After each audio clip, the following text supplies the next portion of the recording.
Ahora, entrevista en Hora Cero. Seguimos en Hora Cero, Periodismo Político, y vamos a presentar a la segunda entrevistada del día.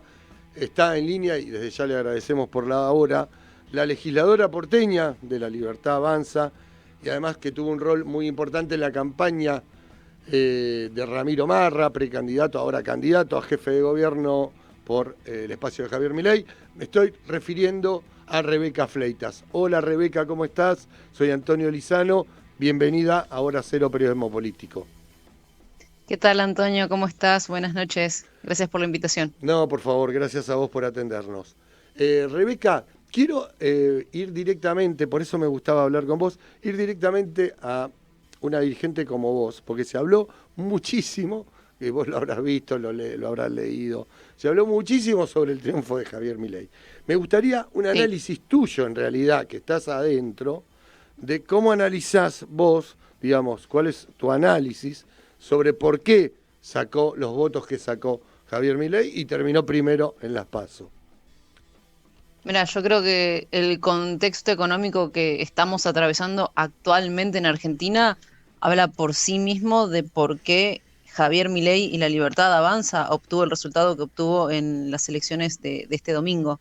Realmente estamos atravesando una crisis económica terrible. El dólar se está yendo casi a los 800 pesos. La gente está cansada, votó un gobierno que prometió bajar la inflación y es un gobierno que terminó destruyendo la economía.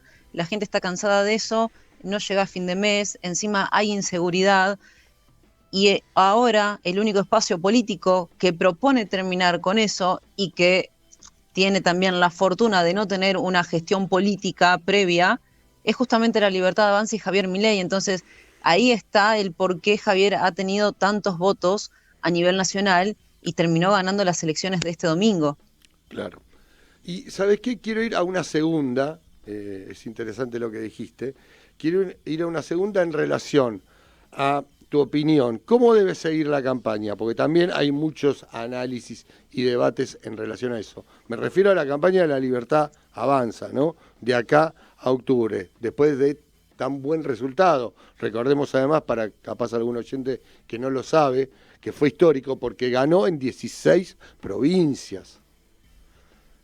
Entonces me gustaría saber cómo imaginás vos que debe seguir la campaña ahora para las nacionales de octubre. Mira, la campaña va a seguir y se va a trabajar redoblando el esfuerzo porque entendemos que tenemos que ir por los votos de las personas que no lo eligieron a Javier, pero que claramente ante el panorama económico que tenemos lo van a elegir porque estamos ante tres candidatos presidenciales, uno que viene con un plan de gobierno que es Javier Milei, que dice qué va a hacer, cómo hacerlo y en cuánto tiempo.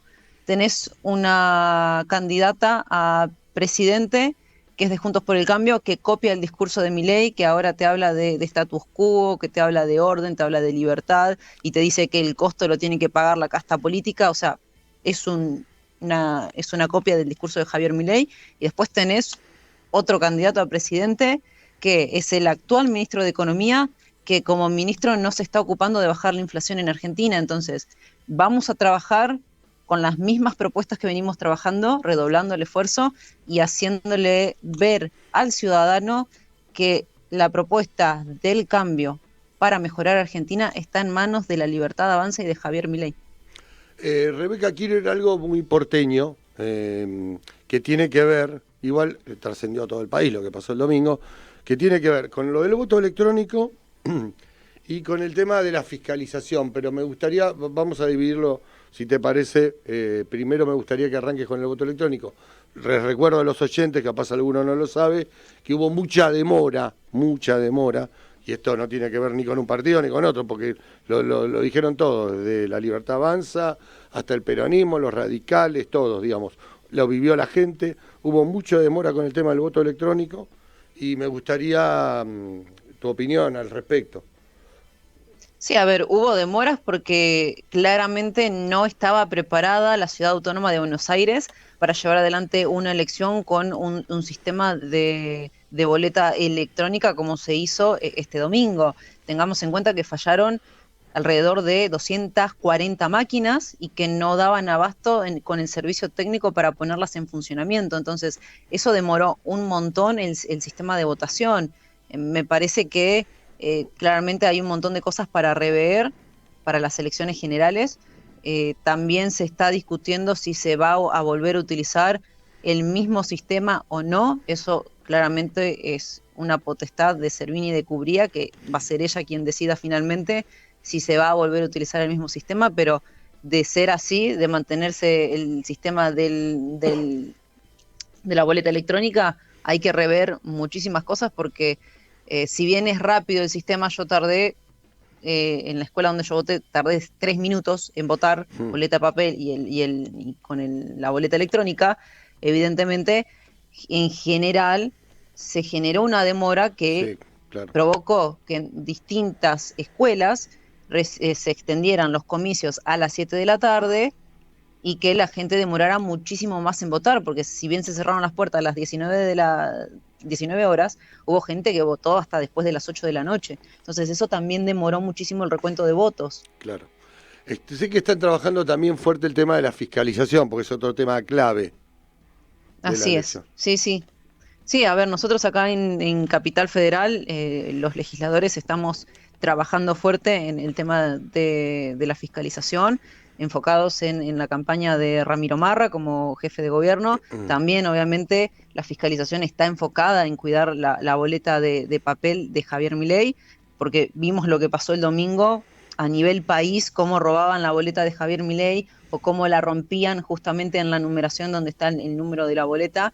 Entonces sabemos que tenemos que redoblar el esfuerzo en conseguir muchísimos más fiscales y por suerte, después de los resultados que sacó Javier Milei el domingo, ese mismo domingo, nuestros teléfonos, nuestras redes sociales explotaron de la gente que se ofreció para sumarse a trabajar en la fiscalización para las elecciones de octubre. Entonces, en ese sentido, estamos con muchísimo trabajo y estamos entusiasmados y compartimos esta emoción que tiene la gente de poder sumarse a trabajar para la fiscalización de la libertad avanza. Entendemos que es algo muy importante. Entonces, vamos a trabajar fuerte en ese tema. Rebeca, te quiero hacer una última y la verdad le cuento a la gente que vamos a tener una nueva oportunidad porque Rebeca es legisladora, presentó una gran cantidad de proyectos que algunos, la verdad, son dignos de mencionar y seguramente en alguna próxima entrevista que no nos agarre la campaña, te voy a aprovechar también para eso, le cuento a los oyentes. Te hago una última y voy a las críticas que le hacen a Javier y a lo político quiero ir, porque me parece lo más importante. Decime. A ver, se le plantea lo siguiente, que muchas de las cosas que quiere llevar a la práctica, por ejemplo, vos lo habrás visto, estos últimos días se habló mucho de la eliminación de ministerios. Que esa eliminación de ministerios lo que va a provocar es una gran cantidad de gente que se quede sin trabajo, que es difícil de absorber, y después que le faltan como cuadros o todos los funcionarios que se necesitan para ocupar el Estado Nacional en su conjunto. Digamos, me gustaría a mí estas dos cuestiones, si las puedes responder, porque me parecen claves, ¿no?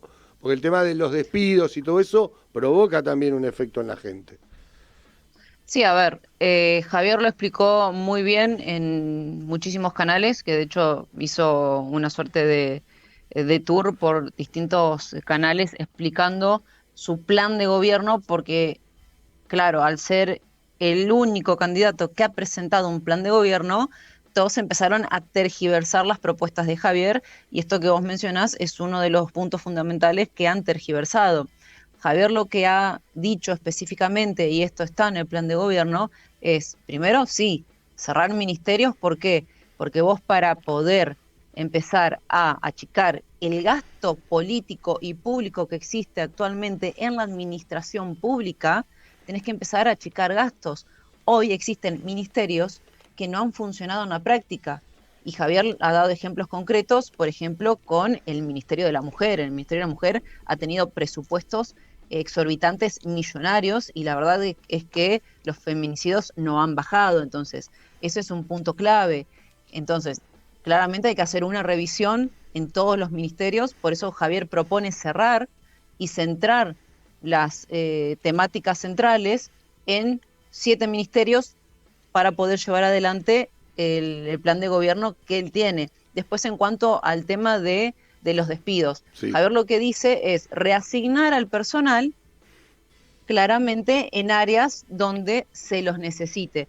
Y en cuanto a despidos, lo que Javier explicó, y esto está escrito en el plan de gobierno, y lo pueden ver porque también es de acceso público, habla de despidos de los ñoquis, los famosos ñoquis, que nosotros sabemos que son puestos políticos, que fueron designados a partir del año 2023. Él no habla de tocar puestos que fueron designados antes de ese año. Entonces, también es llevarle tranquilidad a la gente de que no es que se va a producir despidos masivos. Es una cuestión que tiene que ir cumpliéndose por etapas. Por algo él habla sobre sus planes de primera, segunda y tercera generación, que una vez que se haga una apertura de mercado y empieza a haber más empleo privado en Argentina, la gente no va a depender del empleo público como sucede actualmente. Entonces no es algo que Javier Milei va a hacer de la noche a la mañana apenas asuma la presidencia, sino que son etapas en las cuales lo primero que él tiene que hacer para lograr las reformas que pretende es primero bajar impuestos y achicar el gasto. Y para achicar el gasto tenés que hacer reducciones de áreas que sabemos que muchas áreas en la administración pública se han abierto únicamente por favores políticos para poner a un amigo, a un familiar. Entonces, ese tipo de cosas se tienen que terminar porque todo eso lo pagan los ciudadanos con sus impuestos. Rebeca, te queremos agradecer muchísimo esta comunicación con Hora Cero Periodismo Político. Fuiste muy gentil. Te mando un saludo. Hasta luego. Gracias. Pasó por Hora Cero Periodismo Político la legisladora porteña y que además trabaja activamente en la campaña a jefe de gobierno de Ramiro Marra, el candidato de Javier Milei en la capital federal, Rebeca Fleitas.